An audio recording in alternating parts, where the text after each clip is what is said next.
Life in Britain in 2014 can be fantastic. It can be a really pleasant place to live, fun, hell, even exciting. It can also be a fair and equal place to live. You can even believe that you will have a bright future and that your government is actually working for you to improve yours and your family lives as long as you do the right thing. You can have this life now, today. All you have to do is forget and ignore a few things, because if you really knew what was going on in this country, you might get so mad and enraged that you are compelled to do something about it, when it is just so much easier to ignore and forget, because things are always ever only happening to other people, isn't that right? For example, you'll have to ignore that the government is made up of silver spoon millionaires who aren't working for the people, never have done, and never will do. They are all about big business and banks, and yet you vote for them time and time again, don't you? You will also have to forget that the government fights harder to allow bankers to earn unlimited bonuses, having been bailed out to the tune of over £1 trillion, than they do any other section of society. You will have to forget that Cameron and his Conservatives get 50% of their funding from fraudulent bankers. The same bankers that were bailed out by you and I, and that are now carrying on regardless, creating another financial crisis to be played out in the future that will no doubt lead to more bailouts, or even bail-ins. Best to forget that Cameron gave 13,000 millionaires each a £40,000 a year tax cut, having introduced the bedroom tax on the most needy in society. You would also have to ignore that Cameron has been the captain of the ship as the biggest transfer of wealth from the poor to the rich has taken place. I would also just ignore the rising cost of living and ignore that most of the new jobs that have been created are only part-time, leaving those people just above broke, but hey, that makes the figures look good, doesn't it? I would suggest you also ignore that by redefining what fuel poverty is, 800,000 people were recently raised out of fuel poverty overnight. You will need to also forget that the big six energy companies are ripping everybody off to make sure their shareholders get bigger returns, and forget that they now even have the audacity to blame you and I for their increased prices. Forget that this government, as soon as they got elected, let the banks off £19 billion in future taxes despite being bailed out, and for the second year running they've let Vodafone off any corporation tax despite $10 billion in earnings over this period. You will also have to forget that it has recently been revealed that Cameron has earned £43 million for his party by allowing big business and banks access to him and other political prostitutes at Chequers. Make sure you ignore the crony capitalism that is going on, which is nothing more than corporate welfare to Cameron's Chequers chums, his Bullingdon Club chums in big business and banking. Forget that government departments make millions from keeping us hanging on the line. You will also have to forget that Ian Duncan Smith was in fact called Ian Smith, but because this didn't sound posh enough for him, he added the Duncan. Just ignore that heartless Ian Smith is hounding people who are in comas in hospital, asking repeatedly why they aren't working, squeezing the needy as much as he can.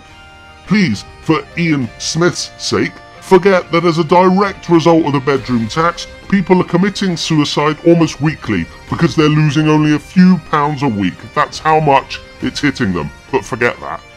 And also forget that Conservative MP Philip Davis demonised welfare claimants while a man died waiting for his benefit payments only a mile from his constituency. Just ignore the fact that in the 21st century, in one of the wealthiest countries in the world, our own children are going hungry to school, and this is set to get worse, whilst we pay £12 billion a year to help dictators in far-off countries buy private jets. And forget that Cameron refuses to change the foreign aid policy, stating that it's the right thing to do. Just ignore that there are now 934 food banks in the UK, and their numbers and use are increasing by the day. Make sure that you also ignore the fact that government ignores whatever the public says, or whatever protest takes place. It's better off to do as the politicians do and just look the other way and pretend you didn't notice. And when it does become obvious that there is one rule for politicians and one rule for everybody else, just ignore it. Forget that MPs still employ their families despite living miles and miles away, which looks like obvious fraud. Again, head down and just ignore it. Make sure you forget that in 2009 the MP's expenses scandal broke, with MPs even being jailed for fraud. This is still going on, but just ignore it. You are going to have to ignore also that whilst everyone is losing spending power in the real world, MPs awarded themselves a pay increase of 11%, and also forget that Cameron said he was powerless to do anything about it. Forget that Cameron potentially killed up to 60,000 innocent people in a no-fly zone in Libya by doing the right thing. Also forget that Michael Gove shouted "You're a disgrace" to MPs who didn't vote for another mass slaughter in Syria.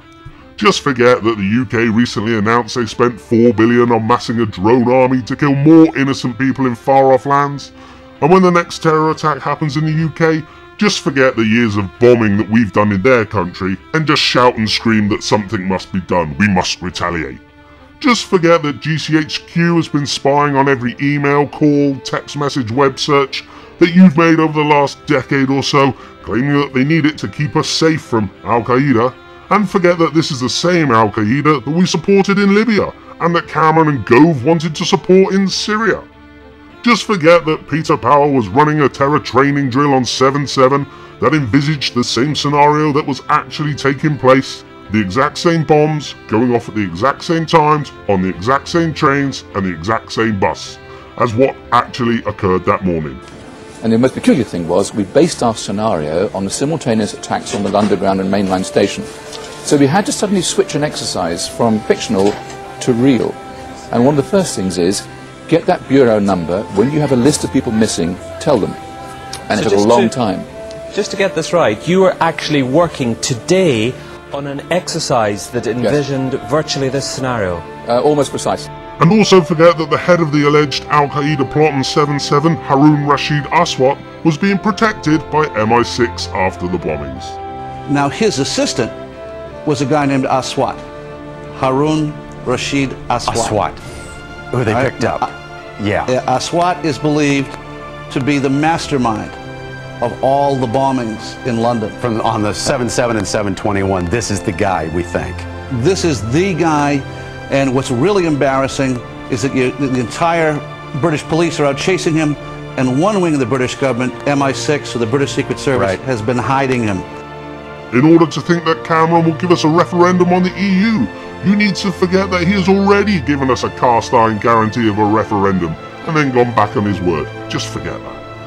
When Cameron is spouting about reform of EU, you have to ignore the fact that the only way he can discuss reform with the EU is by announcing that Britain is first to leave and then he can discuss EU reform. Cameron has everything arse about cock again. Best to forget as well that being part of the EU club costs us £53 million a day. And you will have to ignore that the EU Commission is the powerhouse behind the EU, making all its laws, and that the commissioners are selected for the role, not elected, meaning the EU is a dictatorship, something Cameron, Clegg and Miliband aren't going to tell you in a hurry. You will have to forget that we cannot hold EU commissioners to account because they are unelected bureaucrats.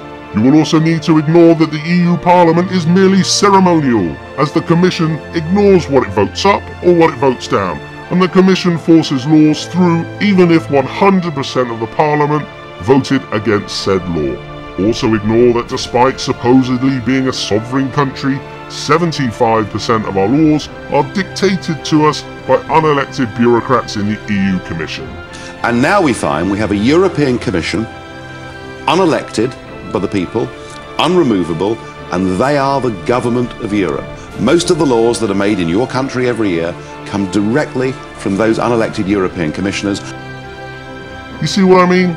If you forget and ignore everything that's going on around you, hell, if you can't ignore it or forget it, just put it down as being a conspiracy theory.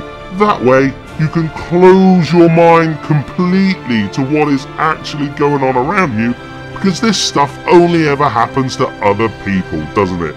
You can then switch on the Xbox, smile to yourself, safe in the knowledge that life in Britain in 2014 is just great.